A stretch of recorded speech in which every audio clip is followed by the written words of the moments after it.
नमस्कार सभी विद्यार्थियों का एक बार फिर से एग्री कोचिंग बाय विकास सर परिवार में स्वागत करता हूं। हम लोग रोज एग्रीकल्चर के बेहतरीन प्रश्नों के साथ मुलाकात करते हैं। जैसा कि आप लोगों को पता है, कृषि विज्ञान से संबंधित जितने भी एग्जाम होते हैं, चाहे आईसीआर हो, BHU, AFO, IBPS, agriculture TGT, PGT, जो भी इस तरीके के एग्जाम होते हैं उनकी तैयारी से संबंधित प्रश्नों को रोजाना लेकर आते हैं। प्यारे विद्यार्थियों, जितने भी आप लोग हमारे चैनल से जुड़े हैं, सबका हम एग्री कोचिंग बाय विकास सर परिवार में स्वागत करते हैं। चलिए आज के प्रश्नों को शुरू किया जाए। फर्स्ट क्वेश्चन हमारा कह रहा है, फ्लिंट कॉर्न का वैज्ञानिक नाम क्या है। फ्लिंट कॉर्न का वैज्ञानिक नाम आपको बताना है, क्या होता है। जिया मेज इंडूराटा, जिया मेज ट्यूनिकाटा, जिया मेज सेकेराटा या जिया मेज सेराटीना। तो इन चारों में से बताइए कौन सा करेक्ट आंसर हो जाएगा। तो इसका करेक्ट आंसर हो जाएगा यहाँ पर जिया मेज इंडूराटा। ये होता है फ्लिंट कॉर्न का वैज्ञानिक नाम। ठीक है, इसको आप याद रखेंगे। काफ़ी इसको इंडियन मेज के नाम से भी जाना जाता है। ठीक है, इंडियन मेज के नाम से भी इसको जाना जाता है, भारतीय मक्का के नाम से भी जाना जाता है, याद रखेंगे। इसका सबसे पहले नामकरण किसने किया था, तो किप्स ने किया था। ठीक है, किप्स नामक वैज्ञानिक ने किया था। सन भी आपको याद रखना है, 1959 में। चलते हैं क्वेश्चन नंबर 2 पर। क्वेश्चन नंबर 2 आपके स्क्रीन पर है। क्वेश्चन कह रहा है, प्रति हेक्टेयर अधिकतम उर्वरक खपत है। आपको बताना है प्रति हेक्टेयर सबसे ज़्यादा उर्वरक कौन सा राज्य खपत करता है। पंजाब, पांडिचेरी, हरियाणा या उत्तर प्रदेश। तो इसका करेक्ट आंसर हो जाएगा पंजाब जो है प्रति हेक्टेयर की दर से सबसे ज़्यादा उर्वरक खपत करता है। ए ऑप्शन यहाँ पर हमारा राइट आंसर हो जाएगा। चलते हैं क्वेश्चन नंबर 3 पर। क्वेश्चन नंबर 3 देखेंगे, बहुत ही बेहतरीन क्वेश्चन है। क्वेश्चन कह रहा है, उत्तरी गोलार्ध में हवा का घड़ी की विपरीत दिशा में घूमना क्या कहलाता है। चक्रवात, प्रति चक्रवात, वर्षा या कोहरा। मान लीजिए ये घड़ी है, घड़ी को चलना, घड़ी मान लीजिए ये घड़ी है, इसको हम बना दे रहे हैं, अभी आपको बढ़िया समझ में आ जाएगा। चलना चाहिए था इस साइड से, ठीक है, लेकिन चल किस साइड रही है, चल इस साइड रह रही है। तो इसका विपरीत दिशा में घूमना क्या कहलाता है, तो वो कहलाता है चक्रवात। ठीक है, ए ऑप्शन हमारा यहाँ पर करेक्ट आंसर हो जाएगा। इसको साइलोन के नाम से भी जानते हैं, याद रखेंगे। चलते हैं क्वेश्चन नंबर 4 पर। क्वेश्चन नंबर देखेंगे 4 नंबर क्वेश्चन कह रहा है, कृत्रिम वर्षा कराने जिसको कहते हैं मेघ विजन के लिए प्रयुक्त यौगिक कौन सा है। एजीएल, NiFe या HE। तो इन चारों में से बताइए कृत्रिम वर्षा के लिए कौन सा जिम्मेदार है। अभी चीन में ही सूखा पड़ गया था, सूखा हो जाने के कारण वहाँ पर कृत्रिम वर्षा कराया गया था। ठीक है, कृत्रिम वर्षा कराया गया था, जिससे क्या हुआ था, जिसके कारण क्या हुआ था, वहाँ पर बाढ़ की स्थिति बन गई थी। तो इसमें प्रयोग किया जाता है AgEl का। ठीक है, ए ऑप्शन यहाँ पर राइट आंसर हो जाएगा। सिल्वर आयोडाइड इसको कहा जाता है। चलते हैं क्वेश्चन नंबर 5 पर। क्वेश्चन नंबर 5 आपके स्क्रीन पर है। क्वेश्चन कर रहा है, PV18, कल्याण सोना और यस 227 गेहूं की किस्मों का विकास हुआ गामा किरण विकिरण द्वारा, एकाधिक क्रॉसिंग द्वारा, चयन द्वारा या जेनेटिक इंजीनियरिंग द्वारा। यहाँ पर यस देख रहे हैं, यस का मतलब होता है सिलेक्शन। ठीक है, इसका मतलब होता है सिलेक्शन। तो यहाँ देख सकते हैं चयन है, यानी कि सिलेक्शन है। सी ऑप्शन यहाँ पर करेक्ट आंसर हो जाएगा। ठीक है, सिलेक्शन द्वारा इनको तैयार किया गया, यस 227, कल्याण सोना, PV18 इन किस्मों को। चलते हैं क्वेश्चन नंबर 6 पर। क्वेश्चन नंबर 6 आपकी स्क्रीन पर है। क्वेश्चन कह रहा है, गोसिपियम हिरसुटम है। आपको बताना गोसिपियम हिरसुटम क्या है। न्यू वर्ड टेट्राप्लॉइड है, ओल्ड वर्ड टेट्राप्लॉइड है या न्यू वर्ड डाइप्लॉइड है या ओल्ड वर्ड डाइप्लॉइड है। तो इन चारों में से बताइए कौन सा करेक्ट आंसर हो जाएगा। 2 चीज़ आप याद रखेंगे, एक गोसिपियम हिरसुटम, एक गोसिपियम बारबेडेंस। ठीक है, बारबेडेंस। ये 2 ऐसी कपास हैं जिसको न्यू वर्ड टेट्राप्लॉइड के नाम से जाना जाता है। ठीक है, ए ऑप्शन यहाँ पर हमारा राइट आंसर हो जाएगा। इन दोनों को याद रखेंगे, न्यू वर्ड टेट्राप्लॉइड कपास के नाम से जाना जाता है। कपास को ही क्या कहा जाता है, किंग ऑफ फाइबर के नाम से जाना जाता है। किंग ऑफ फाइबर के नाम से जाना जाता है, सिल्वर गोल्ड के नाम से जाना जाता है, याद रखेंगे। और एक चीज़ और ध्यान देंगे कि गोल्डन फाइबर जूट के रेशे को कहा जाता है। ठीक है, याद रखें, गोल्डन फाइबर अगर पूछ ले तो इसको जूट के रेशे को गोल्डन फाइबर के नाम से जाना जाता है। चलते हैं क्वेश्चन नंबर 7 पर। दोस्तों, यदि आप लोगों को एग्रीकल्चर की किसी भी एग्जाम में सिलेक्शन लेना है तो ईमानदारी के साथ चैनल को जरूर सब्सक्राइब करें। यह आपका परिवार है जो सरकारी नौकरी की तरफ ले जाएगा। तो क्वेश्चन नंबर 7 आपकी स्क्रीन पर है, इसको ध्यानपूर्वक पढ़िए और इसका आंसर दीजिए। रूट प्रेशर के कारण हो सकता है, रूट प्रेशर का कारण क्या हो सकता है ये आपको बताना है। फर्स्ट ऑप्शन है जड़ के अवशोषित भाग के जाइलम में पानी का ऑस्मोटिक प्रवाह। बी ऑप्शन है वाष्पोत्सर्जन के कारण पौधों के जाइलम में जल की हानि। सी ऑप्शन है पत्तियों के कम पानी की क्षमता। डी ऑप्शन है पत्तियों के उच्च जल क्षमता। तो इसका करेक्ट आंसर हो जाएगा यहाँ पर ए ऑप्शन, जड़ के अवशोषित भाग के जाइलम में पानी का ऑस्मोटिक प्रवाह। ठीक है, ए ऑप्शन यहाँ पर हमारा राइट आंसर हो जाएगा। चलते हैं क्वेश्चन नंबर 8 पर। क्वेश्चन नंबर 8 आपके स्क्रीन पर है। क्वेश्चन कह रहा है गर्म मौसम में पत्तियों का मुरझाना किसके कारण होता है। ठीक है, गर्म अगर मौसम है तो पानी की कमी हो जाएगी, ये चीज़ ध्यान देंगे। और इसमें मुरझाने का कारण क्या है, FeNCu, NaCu, कैल्शियम, पोटास या फेरस मैग्नीज। तो इन चारों में से बताइए कौन सा करेक्ट आंसर हो जाएगा। तो इसका करेक्ट आंसर हो जाएगा Fe कॉपर। ठीक है, ए ऑप्शन यहाँ पर हमारा राइट आंसर हो जाएगा। काफ़ी अच्छा क्वेश्चन है, बहुत बार एग्जाम में पूछा गया है। चलते हैं क्वेश्चन नंबर 9 पर। क्वेश्चन नंबर 9 देखेंगे, स्कर्वी रोग किसकी कमी से होता है। रेटिनॉल, थायमीन, निकोटिनिक एसिड या एस्कॉर्बिक एसिड। तो स्कर्वी रोग किसकी कमी से होता है, काफ़ी बार एग्जाम में पूछा गया है क्वेश्चन। बात करें ए, विटामिन ए की कमी से क्या होता है, रतौंधी हो जाता है, याद रखेंगे, ये भी एग्जाम में बहुत बार पूछा है। बी की कमी से बेरी रोग हो जाता है। ठीक है, और त्वचा का फटना, ये भी विटामिन बी की कमी से होता है। सी की कमी से क्या होता है, स्कर्वी। ठीक है, स्कर्वी हो जाता है। और विटामिन डी की कमी से क्या होता है, रिकेट्स हो जाता है। ठीक है, रिकेट्स हो जाता है या सूखा रोग हो जाता है। और विटामिन ई की कमी से क्या होता है, विटामिन ई की कमी से बांझपन हो जाता है, याद रखेंगे। तो यहाँ पर करेक्ट आंसर जो हो जाएगा हमारा एस्कॉर्बिक एसिड, यानी डी ऑप्शन यहाँ पर हमारा राइट आंसर हो जाएगा। चलते हैं क्वेश्चन नंबर 10 पर। क्वेश्चन नंबर देखेंगे 10 नंबर क्वेश्चन कर रहा है वे प्रोटीन मौजूद है। वे प्रोटीन बताना है किस में मौजूद होती है, गेहूं में, चावल में, दूध में या सोयाबीन में। तो वे प्रोटीन जो है ये मौजूद होती है दूध में। ठीक है, सी ऑप्शन यहाँ पर हमारा राइट आंसर हो जाएगा। गेहूं के अंदर ग्लूटीन नामक प्रोटीन होती है। ठीक है, ग्लूटीन नामक प्रोटीन गेहूं में होती है। चलते हैं क्वेश्चन नंबर 11 पर। क्वेश्चन नंबर देखेंगे 11 नंबर क्वेश्चन कह रहा है मूंगफली का तेल भंडार मौजूद है। आपको बताना मूंगफली का जो तेल होता है सीड के अंदर कौन से भाग में मौजूद होता है, भ्रूण में, कोटिलेंट्स में या एंडोस्पर्म में या भूमिगत कंद में।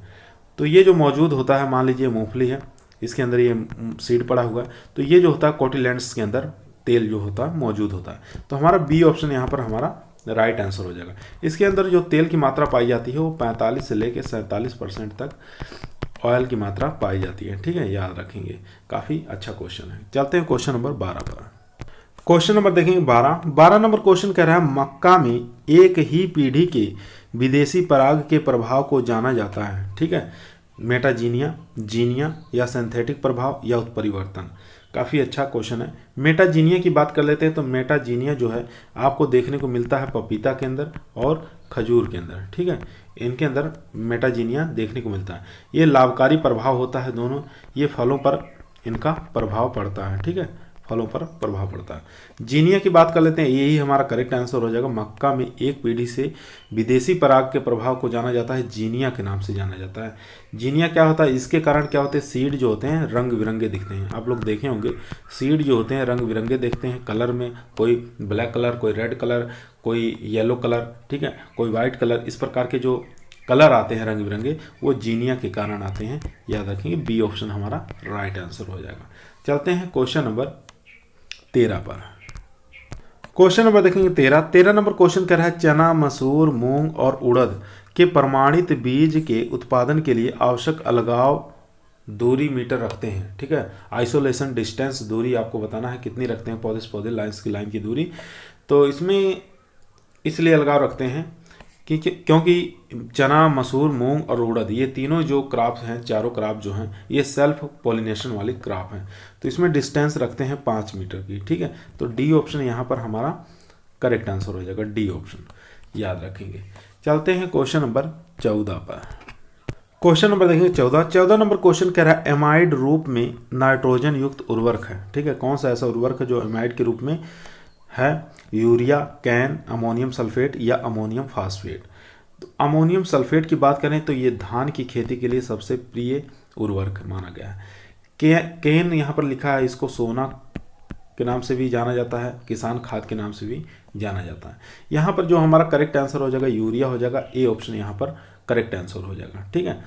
यहाँ पर बात करें यूरिया जो 2 रूपों में पाया जाता है, एक NH4 धन आयन के रूप में रहता है, दूसरा हमारा जो रहेगा NO3 ऋण आयन के रूप में रहेगा। इन 2 रूपों में पाया जाता है।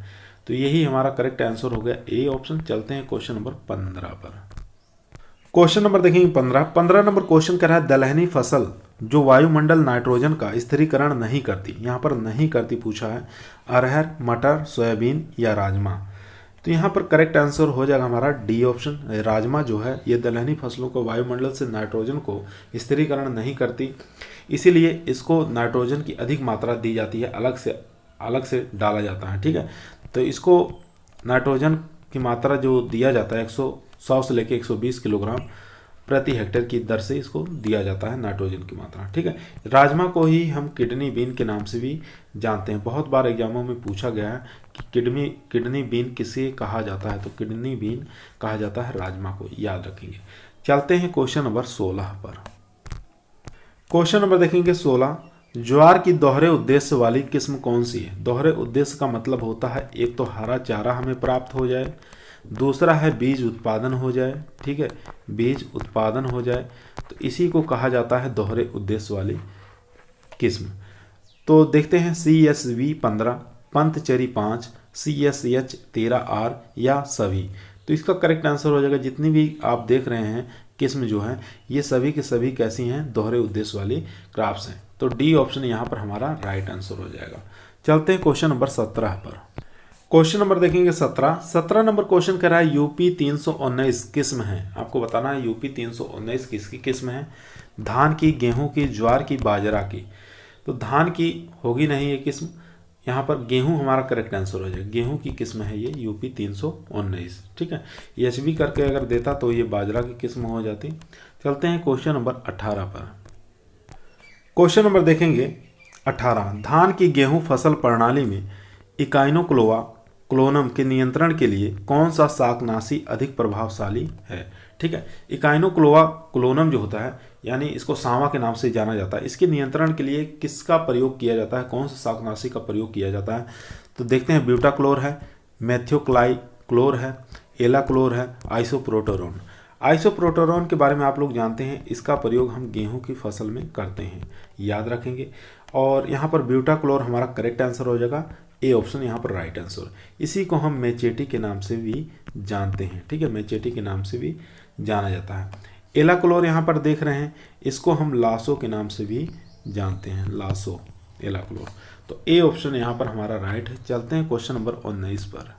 क्वेश्चन नंबर देखेंगे 19 नंबर क्वेश्चन कह रहा है तांबे की कमी से होने वाला रिक्लेमेशन डिजीज 9 पुनः प्राप्त अम्ल पर उगने वाले पौधों में होता है।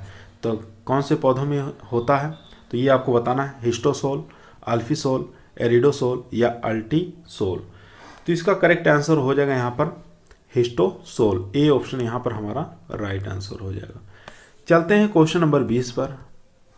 क्वेश्चन नंबर देखेंगे 20 नंबर क्वेश्चन कर रहा है क्षारीय मिट्टी को किसके प्रयोग से पुनः प्राप्त किया जा सकता है? यानी क्षार वाली जो मिट्टी है किसका प्रयोग करें कि पुनः हम उसको वापस ला सकते हैं, सुधारा जा सकता है, ठीक है। तो जिप्सम का प्रयोग करके सुधार सकते हैं, या मूल लावा का प्रयोग करके सुधार सकते हैं, या चूना या कैल्साइट। तो इसका करेक्ट आंसर हो जाएगा यहाँ पर जिप्सम के माध्यम से हम इसको सुधार सकते हैं, ठीक है। जो क्षार वाली मिट्टी होती है जिप्सम के माध्यम से सुधार सकते हैं। और यहाँ पर जो बेसिक स्लाग है जिसको मूल लावा कहते हैं, बेसिक स्लग के नाम से जाना जाता है, ये अम्लीय भूमि को सुधारने के रूप में किया जाता है। चूना का प्रयोग भी अम्लीय भूमि के सुधार के रूप में प्रयोग किया जाता है। कैल्साइट का भी प्रयोग अम्लीय मिट्टी में सुधारने के रूप में प्रयोग किया जाता है। लेकिन जिप्सम जो है क्षारीय मृदा को सुधारने के रूप में प्रयोग किया जाता है। इसका सूत्र भी कभी कभी पूछ लेता है, कैल्शियम सल्फेट, ठीक है, और 2H2O, ये इसका सूत्र होता है। और इसी के साथ आप याद रखेंगे और भी कुछ हैं जो सुधार क्षारीय मृदा को सुधार सकते हैं, जैसे फास्फोजिप्सम, ठीक है, फास्फोजिप्सम का प्रयोग करके भी हम क्षारीय मिट्टी को सुधार सकते हैं।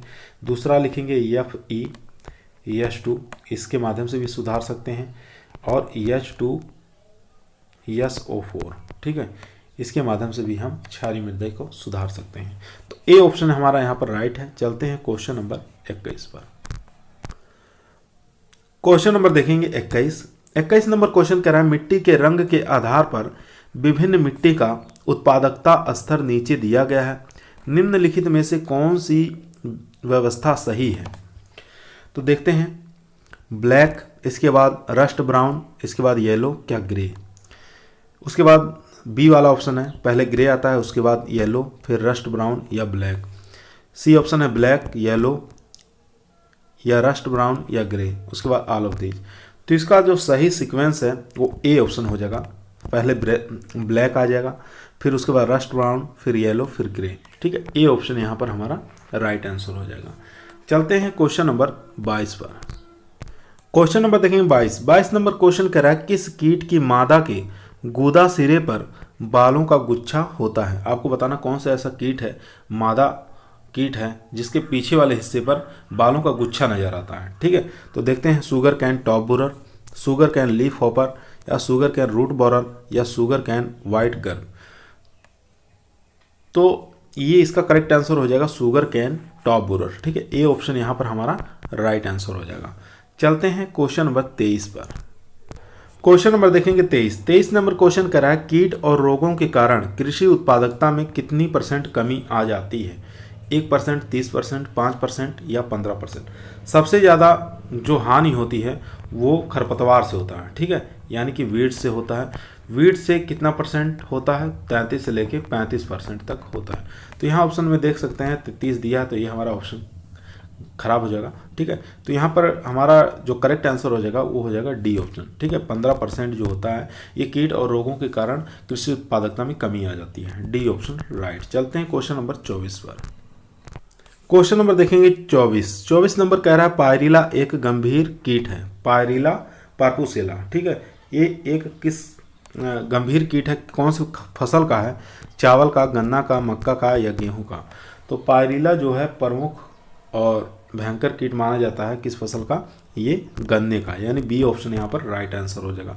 मक्का का प्रमुख कीट होता है स्टेम बोरर, ठीक है, स्टेम बोरर होता है। गेहूं का प्रमुख कीट जो होता है वो टर्माइट होता है, याद रखिए। चलते हैं क्वेश्चन नंबर 25 पर। क्वेश्चन नंबर देखेंगे 25 नंबर क्वेश्चन कह रहा है, गेहूं के किस प्रकार की रोली नहीं पाई जाती है? ठीक है, आपको बताना है नहीं पाई जाती है कौन सी रोली गेहूं की। सफ़ेद रोली, काली रोली, भूरी रोली या पीली रोली? पीली रोली इसमें पाई जाती है, ठीक है। ये कहाँ पर पाई जाती है? इसको स्ट्रिप रस्ट के नाम से भी जाना जाता है, ठीक है, स्ट्रिप रस्ट के नाम से भी जाना जाता है। भूरी रोली जो यहाँ पर आप देख रहे हैं, ये इसका प्रभाव किस पर होता है? तो इसका प्रभाव लीफ पर होता है, याद रखेंगे। काली रोली जो यहाँ पर दिया हुआ है, इसका प्रभाव पड़ता है स्टेम पर, ठीक है। तो ये तीनों पाई जाती है, लेकिन सफ़ेद रोली इसमें नहीं पाई जाती। ए ऑप्शन यहाँ पर राइट आंसर हो जाएगा। सफ़ेद रोली को हम कीलर रस्ट के नाम से भी जानते हैं, ठीक है, कीलर रस्ट के नाम से भी जाना जाता है। ये पाया जाता है सरसों के अंदर, ठीक है, सरसों की क्रॉप्स के अंदर। चलते हैं क्वेश्चन नंबर 26 पर। क्वेश्चन नंबर 23 को एक बार दोबारा देख लीजिएगा, थोड़ा इसमें मिस्टेक हो गया है। कीट और रोग के कारण कृषि उत्पादकता में कमी आ जाती है, हमने बताया 15%, लेकिन 15% नहीं होगा। अगर यहाँ पर इंसेक्ट देता, ठीक है, अगर आपको यहाँ पर क्या देता, इंसेक्ट देता, तो 15% हो जाता, लेकिन यहाँ पर डिजीज और कीट दोनों दे रखा है, ठीक है। तो इसलिए डिजीज और पेस्ट दोनों के लिए 15 + 15, ठीक है, 15 + 15 ये हो गया 30। ठीक है। तो इन पेस्ट का कितना हो गया 15% और रोग का कितना हो गया 15%, दोनों का हो गया 30%। ठीक है, तो इसलिए आंसर हमारा हो जाएगा बी ऑप्शन। ठीक है, बी ऑप्शन हमारा करेक्ट आंसर हो जाएगा। चलते हैं क्वेश्चन नंबर 26 पर। क्वेश्चन नंबर 26 आपकी स्क्रीन पर है। क्वेश्चन कर है चावल के भूरे धब्बा का रोग का कारण क्या है। ठीक है, आपको बताना है ब्राउन स्पॉट ऑफ राइस का कारण क्या है। सॉयल बर्न द्वारा होता है, सीड बर्न द्वारा होता है, या सॉयल एंड सीड बर्न दोनों द्वारा होता है, या नन ऑफ दीज, इनमें से कोई नहीं। तो इसका करेक्ट आंसर हो जाएगा ये सॉयल द्वारा भी होता है और सीड द्वारा भी होता है। तो सी ऑप्शन यहाँ पर हमारा राइट आंसर हो जाएगा। चलते हैं क्वेश्चन नंबर 27 पर। क्वेश्चन नंबर देखेंगे 27 नंबर क्वेश्चन कह रहा है ग्लेडियोलस का प्रसार किसके माध्यम से होता है। ग्लेडियोलस का प्रोपोगेशन किसके माध्यम से किया जाता है। रनर्स द्वारा, सकर्स द्वारा, क्रोम्स द्वारा, या रनर्स द्वारा। तो इसका करेक्ट आंसर हो जाएगा क्रोम्स द्वारा। ठीक है, सी ऑप्शन यहाँ पर राइट आंसर हो जाएगा। इसको हम घन कंद के नाम से भी जानते हैं। यहाँ पर सकर्स के माध्यम से किस में किया जाता है, याद रखेंगे केला में किया जाता है। चलते हैं क्वेश्चन नंबर 28 पर। क्वेश्चन नंबर देखेंगे 28 नंबर क्वेश्चन कह रहा है लौकी की ग्रीष्मकालीन फसल की इष्टतम बीज दर कितनी रखते हैं। ठीक है, लौकी की गर्मियों को अगर इसमें बुआई कर रहे हैं तो सीड रेट कितना रखते हैं, 5 से 6 किलोग्राम, 6 से 7, 4 से 5, या 8 से 10। तो इसका करेक्ट आंसर हो जाएगा 4 से लेके 5 किलोग्राम सीड रेट लगता है लौकी की ग्रीष्मकालीन बुआई के लिए। ठीक है, सी ऑप्शन यहाँ पर राइट है। चलते हैं क्वेश्चन नंबर देखेंगे 29। काफ़ी फेमस क्वेश्चन है। शुगर बेबी एक किस्म है, काफ़ी अच्छा क्वेश्चन है, याद रखेंगे। तरबूज है, खरबूज है, ए और बी दोनों उपयुक्त में से कोई नहीं। तो शुगर बेबी एक किस्म है वाटरमेलन की, यानी कि कह सकते हैं तरबूज की किस्म है। ए ऑप्शन यहाँ पर राइट आंसर है। चलते हैं क्वेश्चन नंबर 30 पर। क्वेश्चन नंबर देखेंगे 30 नंबर क्वेश्चन कह रहा है फार्म साइंस सेंटर किसका पर्याय है। ठीक है, किसके अधीन काम करता है। FTC, FDG, KVK, या टेली क्लब। तो इसका करेक्ट आंसर हो जाएगा KVK। ठीक है, फार्म साइंस सेंटर का दूसरा नाम भी है फार्म, इसका KVK के नाम से जाना जाता है, याद रखेंगे। सी ऑप्शन यहाँ पर राइट आंसर हो जाएगा। फर्स्ट जो KVK था किसके अंडर में काम करता था, तो आपको याद होना चाहिए तमिलनाडु। ठीक है, तमिलनाडु एग्रीकल्चर यूनिवर्सिटी के अंदर में काम करता था। ठीक है, चलते हैं क्वेश्चन नंबर 31 पर। दोस्तों, यदि आप लोगों को एग्रीकल्चर के किसी भी एग्जाम में सिलेक्शन लेना है तो ईमानदारी के साथ चैनल को जरूर सब्सक्राइब करें। यह आपका परिवार है जो सरकारी नौकरी की तरफ ले जाएगा। क्वेश्चन नंबर 31 आपके स्क्रीन पर है, इसको ध्यानपूर्वक पढ़िए और इसका आंसर दीजिए। राष्ट्रीय कृषि प्रौद्योगिकी परियोजना की शुरुआत कब की गई थी। 1995-96 में, 1998-99 में, 2000, 2001, 2002, 2003। तो इसका करेक्ट आंसर हो जाएगा यहाँ पर 1998-99 में इसकी शुरुआत हुई थी। तो बी ऑप्शन यहाँ पर हमारा राइट आंसर हो जाएगा। चलते हैं क्वेश्चन नंबर 32 पर। क्वेश्चन नंबर देखेंगे 32 नंबर क्वेश्चन कह रहा है दुग्ध श्रावण काल के बढ़ने के साथ साथ निम्नलिखित में से कौन सा बढ़ेगा। कैल्शियम, फास्फोरस बढ़ेगा, कैल्शियम बढ़ेगा, या फैट बढ़ेगा, या सभी बढ़ेंगे। तो इसका करेक्ट आंसर हो जाएगा यहाँ पे इनमें से सभी बढ़ेंगे। ठीक है, जैसे जैसे दुग्ध श्रावण काल बढ़ता है वैसे वैसे कैल्शियम, फास्फोरस और फैट की मात्रा भी बढ़ती जाती है। तो डी ऑप्शन यहाँ पर राइट आंसर हो जाएगा। चलते हैं क्वेश्चन नंबर 33 पर। क्वेश्चन नंबर देखेंगे 33 नंबर क्वेश्चन कह रहा है कीटोसिस बकरी के झुंड का एक गंभीर रोग है जो किसके कारण होता है। कार्बोहाइड्रेट और वसा के चयापचय संबंधी विकार, जिसको मेटाबॉलिक डिसऑर्डर कहते हैं, या बैक्टीरिया के कारण, या वायरस के कारण, या बाहरी परजीवियों के कारण। तो इसका करेक्ट आंसर हो जाएगा ए ऑप्शन, कार्बोहाइड्रेट और वसा के चयापचय संबंधी विकार। ठीक है, इसके कारण ये कीटोसिस बकरी के झुंड का एक रोग लगता है। चलते हैं क्वेश्चन नंबर 34 पर। क्वेश्चन नंबर देखेंगे 34 नंबर क्वेश्चन कह रहा है किसके द्वारा ग्रामीण ढांचागत निधि का स्थापना की गई, या प्लस में आप जोड़ सकते हैं एग्रीकल्चर की। ठीक है, एग्रीकल्चर की। RBI, नाबार्ड, या IDRB, या SBI। तो इसका करेक्ट आंसर हो जाएगा यहाँ पर नाबार्ड। बी ऑप्शन यहाँ पर राइट आंसर हो जाएगा।